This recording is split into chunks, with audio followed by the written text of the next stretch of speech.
Okay, so like in most of my vids now that I'm trying to record, I'm going to give you a little bonus. And this bonus is the addition of the Risk titanium bolts. Now you're going to say, yeah, they just look pretty, but they overall between the two should save the weight of one of these little brackets, which weighed in the same as the original bracket. And my ethos when I'm building this scooter is not to actually add any more weight to it, is more to subtract weight, make it lighter, or not make it any heavier.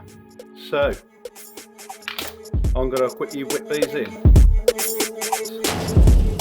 Very, very nice.